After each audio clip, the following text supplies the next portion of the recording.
Welcome to Tricky Fish, a conversation between a Gen X dad and his millennial daughter. Here's your hosts, Ian and Rhiannon. Hello, Tricky Fish listeners. As you know, we are currently on hiatus for the holidays and will return after the start of the new year. We hope your holidays have been good to you. This is the inaugural Tricky Fish End of the Year Review episode. Unlike those episodes of television where the characters sit around and quote-unquote reminisce, which happens to be clips from episodes you already watched, this episode of the podcast is going to give you clips that were cut for various reasons.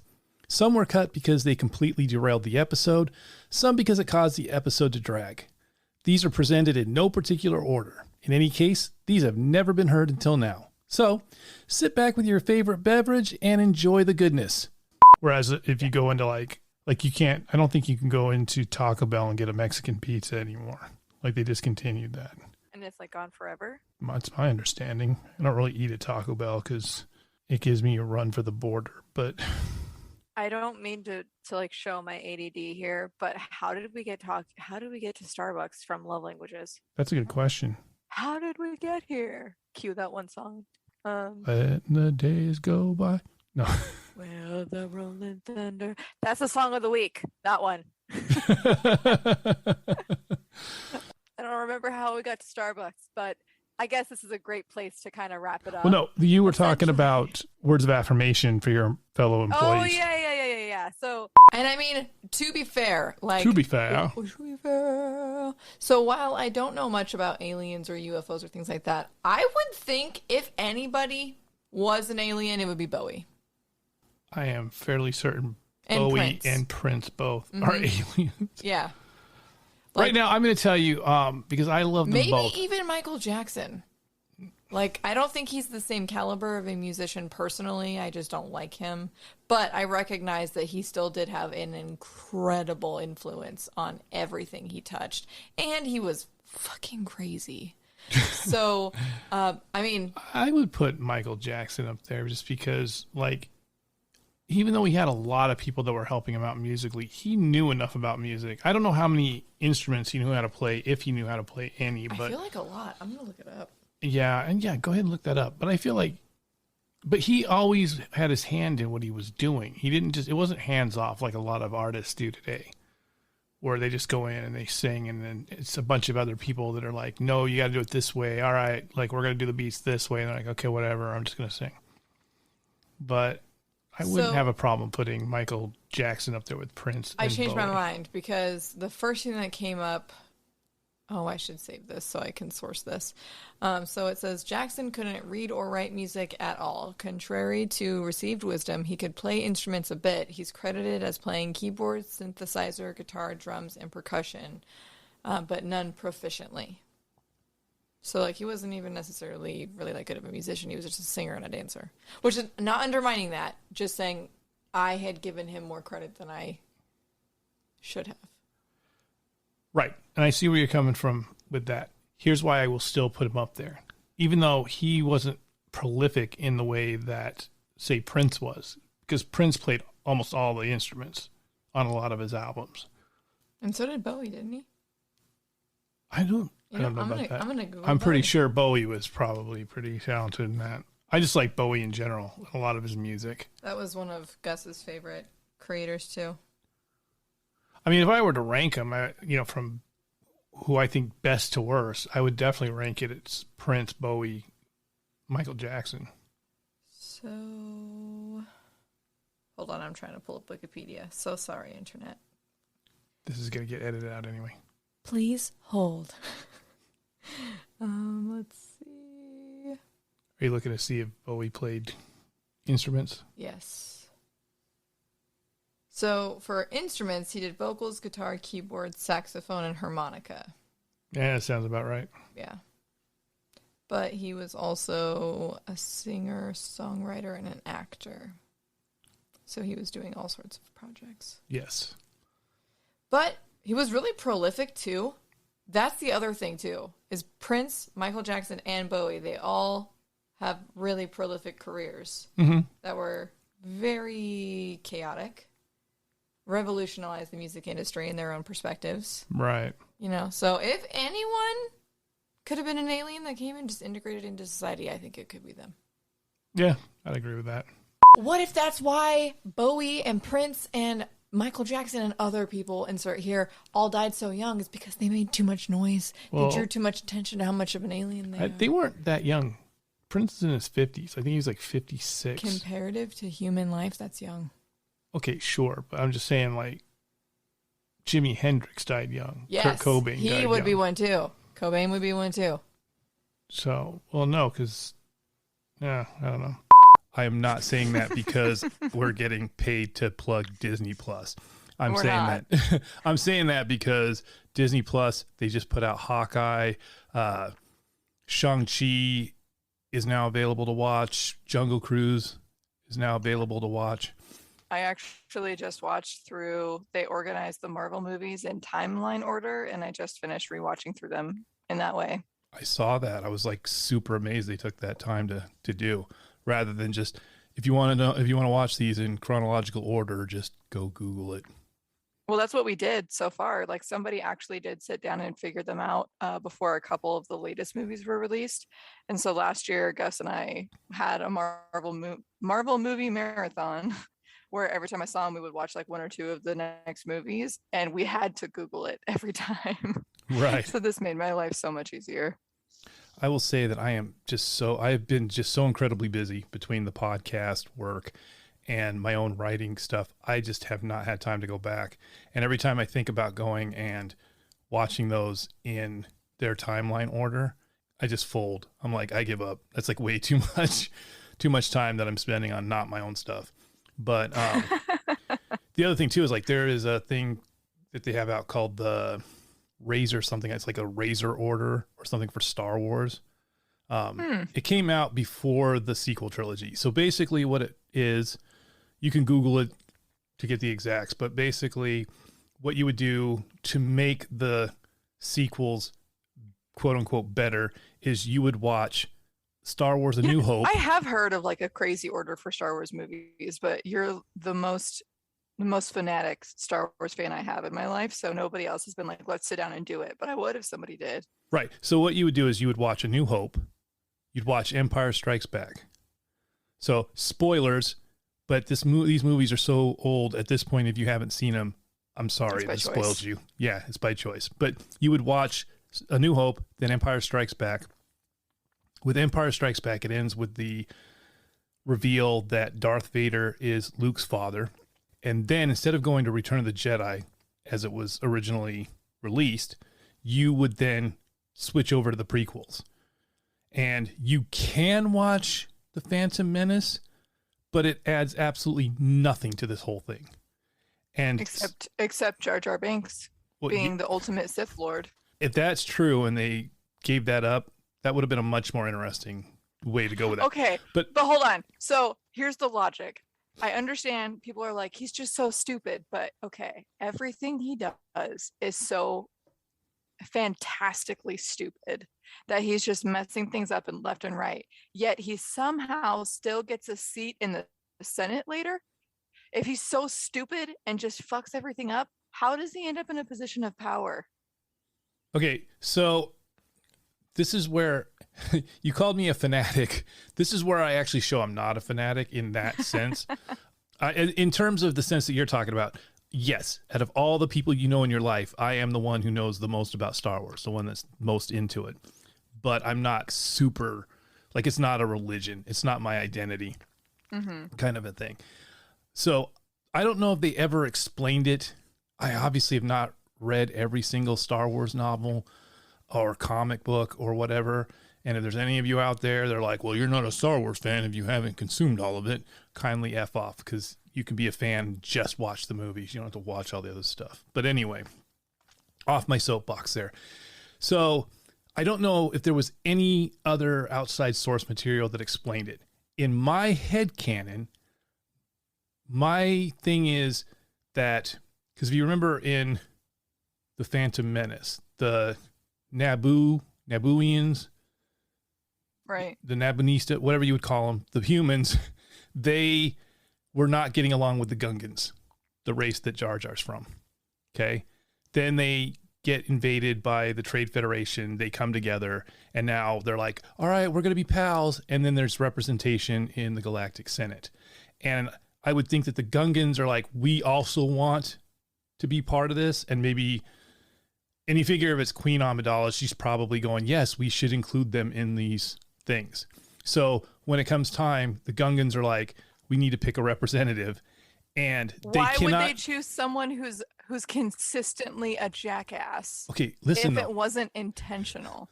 Okay, but listen, putting aside the Sith Lord thing, okay, if you take that completely out, they give him the Senate role because it gets them out of Oda Gunga or whatever the city's called, okay, Gungan City. They're like, we don't want this dude here.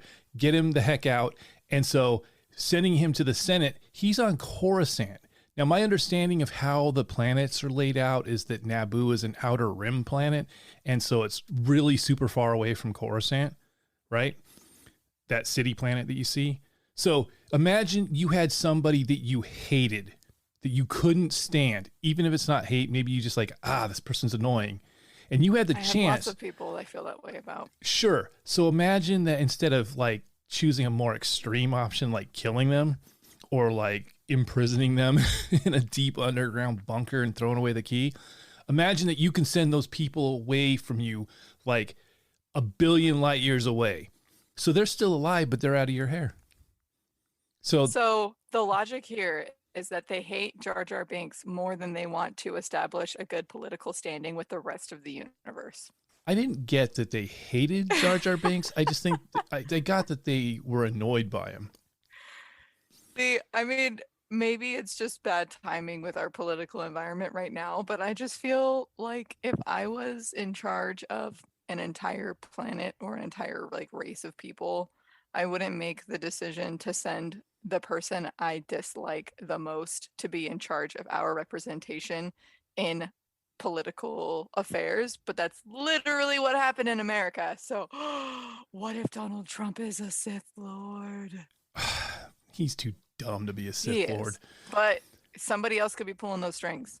Oh, there's definitely people pulling strings, but I wouldn't consider Trump to be one of those pulling the strings. Anyway, to draw that back, but if you think about it, like when you look at some of the people that we have in Congress now, people like Marjorie Taylor Greene and Laura Boebert, it's really not that difficult of a stretch to think that the Gungans might have kicked Jar Jar to the Senate. I don't think it was that level. I think it was just they wanted him out of their hair, and they're like, that will send him far away. I almost feel like in this instance, any politic, and like any political position isn't revered as much as it would be by humans. Well, probably not. They're like, oh, you want to go deal with the Senate? Fine, go deal with that. But bringing it back, you don't have to watch. You can watch The Phantom Menace if you want to, but it's not required. But you do want to watch Attack of the Clones and Revenge of the Sith. And the reason for that is because those movies act as a flashback. So Darth Vader's like, I am your father. And then you watch those two movies and it's a flashback of Vader when he was younger as Anakin and his fall to the dark side. So when you get to the end of Revenge of the Sith, then you watch Return of the Jedi. And then the whole thing is just the story of Vader's rise and fall and redemption. A redemption arc. Okay. I mean, okay. See, that's the thing. If I had somebody in my life that was like, hey, let's marathon all the Star Wars movies, like if they got joy out of it, then I would do that. But it's not something I would necessarily do on my own. I have watched it in that order, although I included The Phantom Menace, which was super painful for me. I'm not a fan of that movie. I used to say that The Phantom Menace is the answer to the question of how you can make a horrible Star Wars movie. No, because check this out. Like watching, like the pod race is 30 minutes long or something like that. It's really long. And because a lot of that is CG, computer generated graphics, it feels like I'm watching someone play a video game. I'm sure that was the intention. If your intention is to make it like you're watching a video game, you failed. And you know what's funny is my husband is obsessed with Ghostbusters, and he loves the original three. Are there three or two? Okay, so that were there's made 4. not Okay, like so there's before the female one. Okay, 2. So it's just Ghostbusters and Ghostbusters 2. So he loved those, and then when the female one came out, he, as an avid fan, hates it. And like his whole thing is that he appreciates what it was trying to do, but the action scene, like at the end, the way that he describes it is that they had 30 writers in a room trying to come up with ideas, and they couldn't decide on what they wanted to do, so they included everything. And he's just like, if you take any one aspect of the like final scene, it would have been a dope movie, but they just put so much in that more often than not we were sitting there being like, okay, what's going on here? And I get that. As somebody who does not really like, Ghostbusters is cool, but I'm not gonna go out of my way to watch them, you know? And I appreciated the female movie for as like a separate piece of media, not as part of the series, which I'm told was the intention. But the new Ghostbusters just came out, number 3, the Afterlife one, and it was so good. I loved it. So you've seen it? Yes. Okay. And so Paul likes that one a lot more than he liked the female version. But there's like some controversy where the actors from the female version are talking about how like it's disrespectful that there was no inclusion for them in this part of the franchise, but they made this movie as a remake where it did not include the original Ghostbusters. There were no reference to the original Ghostbusters. They were like trying to redo it entirely, and then it ended up flopping. Okay, so let me talk to that because I love Ghostbusters. Like, I grew up in that demographic that just fell in love with the first one. I was not a huge fan of the second one, although going back older and looking at it, I can appreciate it a little bit better than back in the time.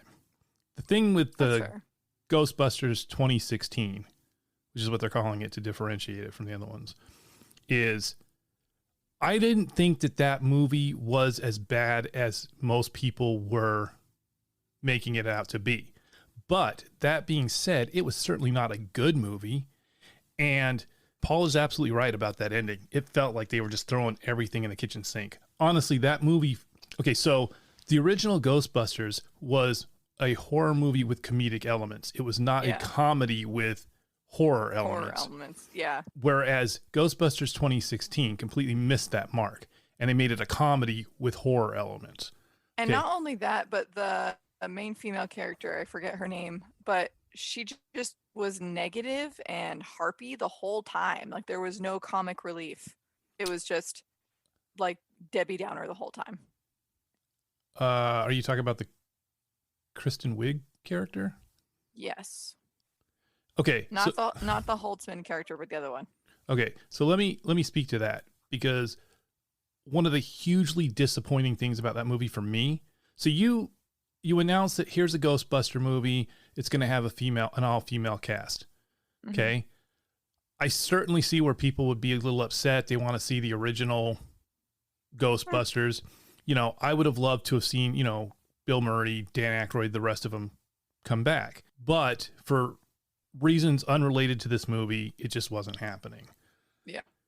So I could see where people might be a little upset over that. If your reason for getting upset is, oh, they turned it into females, if just looking at that solely is your problem, then you're an idiot. Okay? I agree. Just swapping out characters for different gender. Now, here's my thing, because those characters are new characters. They're not Egon and Spangler and them. So it's not like they took the original Ghostbuster characters and just gender swapped them, which I would agree is like kind of horrible, but they didn't do that. It was new characters. The fact that they didn't hook it to the original 2 movies, yeah, I totally can get why you would be upset with that, because that movie absolutely did present itself as if that those other movies did not happen. Yeah. So like no homage to the original setup or anything of any kind. Right. It was a remake, not like a reboot. Well, I wouldn't call it a remake, because a remake they didn't do a lot of the same things. There was similar beats, and there was a few things that was similar to the original movies, but by and large, it had a lot of different stuff in it. I would call it a reboot. That's what I would call it. Okay. But then you announce who the actresses are. And you have Kristen Wiig, you have Kate McKinnon. At the time, I was not really familiar with Leslie Jones. And you had... and Paul loved Kate McKinnon's role as like the Egon type character. Kate McKinnon was absolutely the amazing. high point for me in that movie. Agree. Absolutely. But I'm trying to remember what the other actresses... I don't know, but everything I see her in, like I forget her name. God damn, I'm so sorry. Internet, Melissa but McCarthy. Yes, I feel like she gets typecasted as the like fat comedy relief friend in everything. Yeah, unfortunately. But here's the thing. All of those actresses have comedic chops. Like if you watch them in other things. So early on, Melissa McCarthy really wasn't getting too typecast, but a lot of the successful roles she had did typecast her into that. Absolutely. And it's unfortunate because there are movies where you see her doing things that are not that typical Melissa McCarthy thing that everybody thinks of when you mention her name. And she's a really good actress. She can pull it off. But anyway, you get this cast and it's like, okay, these guys are going to be funny. I've seen the other stuff. You know, and a lot of people at the time were like, well, I don't know Kate McKinnon. Kate McKinnon at the time, her biggest thing was Saturday Night Live. I was going to say her whole thing is comedy with SNL. Yes. And I would highly suggest if you saw this movie and you're like, I don't find Kate McKinnon funny, go look up the Saturday Night Live skits that she is in. She is absolutely hilarious. But coming back to that, so they announced this and it's like, okay, it's going to at least be a comedy, even if they're not doing it. All right, whatever. I'm on board. But then you get this movie and it was a colossal waste of these actresses' talents. Yeah. It wasn't funny. It was lame jokes. You had Bill Murray's cameo where they knock him out a window, which I felt was kind of disrespectful. Chris Hemsworth showing up and kind of flipping the Janine character on its head. That was kind of funny. Okay, but here's the thing though. Chris Hemsworth character was like really fucking stupid. A fumbling idiot. Janine was just sass. Yes. Like she was still intelligent. She could still keep up. She gave Egon a run for his money all the time. So like there was a lot of cleverness and sass. Whereas Chris Hemsworth's character, which I know isn't him directly, but like that character was just fucking stupid. Just consistently dumb.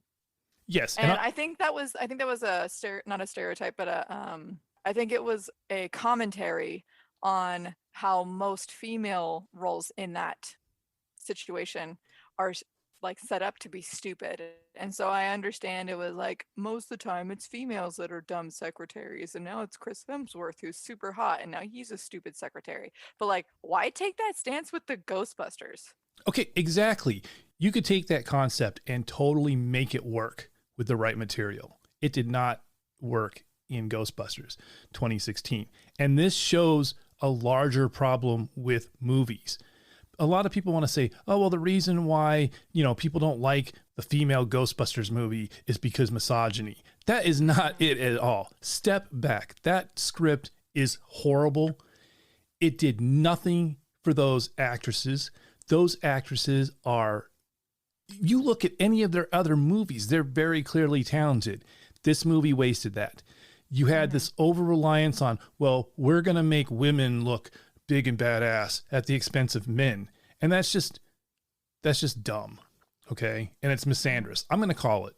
Okay. You can take female characters and make them powerful and make them work without doing it at the expense of men. Now, you can say, well, men have been doing this at the expense of women for decades. And I'm going to say, yeah, you're right. But two wrongs don't make a right. If you're trying to correct that trajectory, the way to correct it is not to just do it, but just swap the genders. Okay. Because it's just not going to work. So he comes in and he's just dumb for the sake of being dumb. Yeah, I hate it. And then you have the villain at the end who just, his whole reason for doing what he's doing, I'm going to let all these ghosts out and destroy the world because nobody likes me. There's a lot of people that don't. I feel like that's a lot of energy and effort to go through just because he is lonely. And see, that's the whole thing, is like, there's no real depth to any of these characters. No, it's basically, they're basically using an incel. They were trying to cash in on Ghostbusters and trying to rake in on the nostalgia like most companies do. Sure. And it just didn't turn out well. And that's a them problem. But I mean, I do feel for them that they probably did go into that, because I don't get the sense that they were phoning in their performances. I think it was just a bad movie. Like, the director just made some bad choices. The producer, the studio, somebody who has real power to make decisions just chose wrong.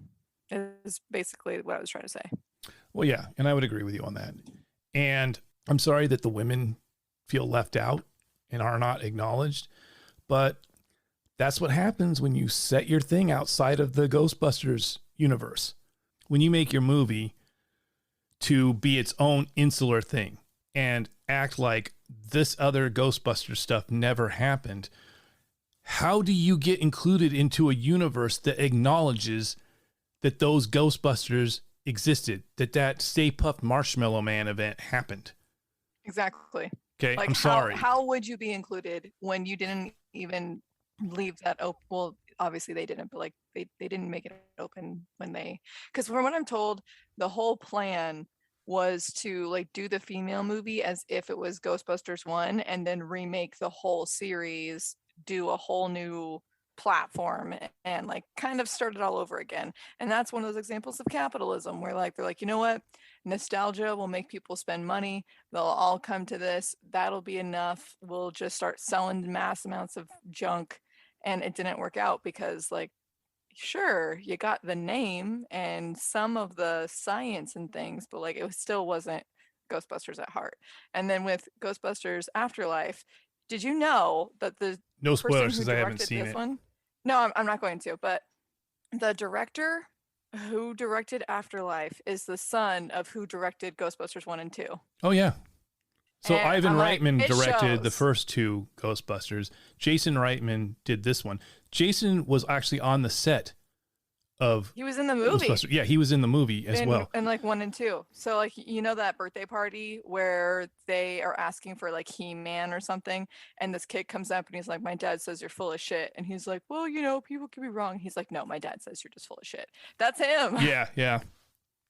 But here's my take on the thing. I think you can do a sequel with the female cast and have it be its own thing and just in a different, I don't know, parallel dimension or whatever. But if you make a second female Ghostbusters, I don't think they will because they lost money on the first one. Oh yeah, they're probably not. But if I were making a second female-led Ghostbusters with that cast, I will tell you right now, I absolutely would watch a Ghostbusters movie with that cast, provided that the script was good, provided that they weren't lazy and, you know, relied on stupid tropes, you know, crafted an actual intelligent movie. Yeah, I would love to see them get a second chance. I mean, I don't see that happening just because, you know, the thing, but you have to come to the table with a good script, not a script that's going to be like, oh, we're going to make the female characters better and all the men characters bumbling. The other thing too is this kind of idea that just because it's a female led script, and I feel like Hollywood gets lazy with these type movies. You put this thing out, it's all women and they talk about female empowerment and this is for the women and whatever. And there's nothing wrong with movies aimed at women. Just like there's nothing wrong with movies aimed at men. However, that being said, I will say this. They do this and they make it for the female audience. Okay. And it's still, I'm pretty sure it's still directed by men though. And that's the issue. Okay. regardless of who it is, it's what they're directing that at. They're directing it at a demographic. All movies have a demographic in mind. If you're making a kids movie, you are not aiming it at the demographic of single adult men who do not have kids or couples who do not have kids. You're aiming it for the kids, and then the parents are going to bring their kids to it. That's what you're doing, right? Mm-hmm. If you are making a movie that is just for women only, men probably aren't going to come to see that. That's not the target demographic. Yeah, but the point that I'm bringing up is like, let's say that you're doing a chick flick romance movie, right? I feel like the issue is that most of Hollywood is run by men. And so they have the intention of, we're going to create this chick flick for chicks, but it's all geared from an understanding of what men think women want and from their personal experiences with things. I don't know. I would disagree with that mark based on the rom-coms I've seen. But like, that's what I'm saying though, is like, they get kind of close, but they still miss it a lot. What was his name in the Labyrinth? Jericho? No, that's not his name? You're talking about the David Bowie? Yeah, in the Labyrinth. It starts with the J. Oh my God, you just totally threw me. I think it's Jarrett? Jareth? I'm going to look that up real quick because it's going to bug the crap out of me. Jarek? No, I'm pretty sure it's Jareth. Labyrinth fans everywhere are hating me so much right now. I'm sorry, you guys. I've only seen it. You know what? Times. I at least made the reference, okay? Right, but here's my feeling on that. It's like, if you're going to get butthurt that somebody didn't get the name of the character correct, because you're like someone like, okay, I love Darth Vader, but if somebody said Dark Vader, Dark, I wouldn't be like, oh my God, you suck. I give the name Darth Vader anytime that someone's like, can I get a name for your order? I just say Darth Vader because Rhiannon is weird and I'm not trying to fuck around with it. And people do put dark with a K. And I'm like, okay, cool. I'm cool with dark. It's close enough. You can't win for anything. Right. But my thing with getting upset because somebody didn't get your favorite character, Jareth. It is Jareth. Ooh, nice. You know what you remind me of? Who, me? Yeah. You remind me of the Babe. Are we talking about the fat baseball player that calls his home run? The Babe with the power. The pig? No, the Babe with the power. You talking about Jack?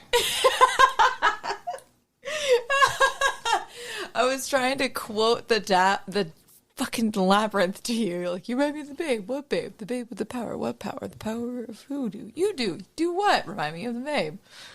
Yeah. Okay, so here's the thing. I was trying to have that exchange with you. I tried, guys. I fucking tried. I like that movie, but I honestly have not seen it in forever. I keep meaning to buy it on DVD or Blu-ray, and it's just, I don't know. It's just one of those things that just comes into my head at a time that I'm not, like right now, I'm talking about it. Okay, but I'm not going to be sitting there doing the order while I'm doing this episode. You know what I would love? What? If people care enough about it, maybe we could do a live stream on Twitch sometime in the future where we commentate on the Labyrinth. I think that might be getting into copyright. Ooh, that's fair. Okay, well then we can record our reactions. I'll look into it and see if it's doable. We can have like a movie night and we can just talk about this wonderful movie. I love it. It is a good movie. It's on par for like Rocky Horror Picture Show for me. I love Rocky Horror Picture Show. It's one of those occult movies where I don't necessarily want to vibe with it all the time, but it's one of those like, if Rocky is on, you fucking watch it. If The Labyrinth is on, you fucking watch it. Yeah, I love Rocky Horror Picture Show. It's been decades since I've seen Labyrinth. And again, like right now, I'm like, oh, I got to order that. But, I'm not going to stop and do it in the middle of the episode to buy a movie. Yeah. So, but I have it. We could watch it. Yeah, we'll probably have to. As far as solving real world problems, we'll just kind of end on this I think that you brought up that we tend to like look at the financial thing.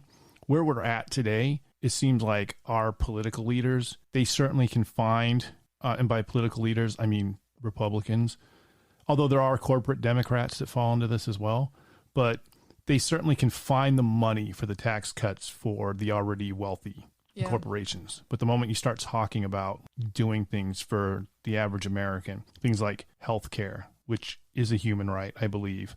And we can certainly talk about this. Probably this is going to be something that's better for its own episode. But it's like once you start talking about helping people, everyday people, then all of a sudden like, oh, where are we going to get this money or whatever? Well, it's because they all do lobbying. So all of lobbying is huge. Friends are paying for each other's pay cuts. It's all just a constant money laundering scheme. I hate the stock market so much. I hate digital currency, cryptocurrency. Like I get that it's awesome and people love it. I see so much corruption in it, and I'm so angry that humans are like this. But you know what's interesting is here in America, there's the like liberals, very left-leaning, right-leaning. Everyone is very like politically labeled and set in their ways. In other parts of the country, they teach that Democrats and Republicans are both on the right or left or whatever, that they are both two heads to the same hydra. In America, especially, we don't have a left. We have a far right that has gotten pushed really far right into fascism and autocracy. And as a result, the Overton window has gotten shifted. So what is considered left today, so like, for example, Biden is president as of this episode, whether you agree to it or not. Biden, if you look at Biden and his principles and things he believes in, that is very much the beliefs of what used to be like a moderate Republican. Yep. And I actually, when I looked into it, the original beliefs of when the party system was created, I personally agreed with a lot of Republican points. Like I got it. But the way that things have morphed on any side, any political side, again, I just see so much corruption. And I get so angry with humans because we have all this potential, we have resources, and then we have resources that we are vastly burning through and do not have a way to replace. But those are the ones that we decided to build our society on for some reason versus the ones that are sustainable and renewable. Sure. And I'm By the way, like, why? I'm going to predict that the reviews for this show are going to be something like, liberal, it was really it was really great until they started talking about politics. Yeah. I would have given it 5 stars, but then they started talking about politics. That's why I had to knock off 4. Kind of want to apologize for just completely lobbing like politics on the end of that. This has been an emotional roller coaster every episode, and I'm so sorry. No, it's okay. So all right, that brings to a close our end of year review. We hope you enjoyed it. We'll be back in 2022. Have a year.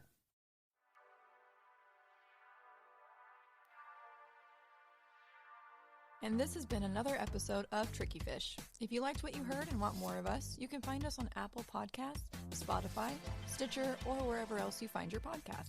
Reviews and comments really help us out, so feel free to leave us one. Otherwise, you can find us at trickyfishpodcast.com and Twitter at trickyfishpod.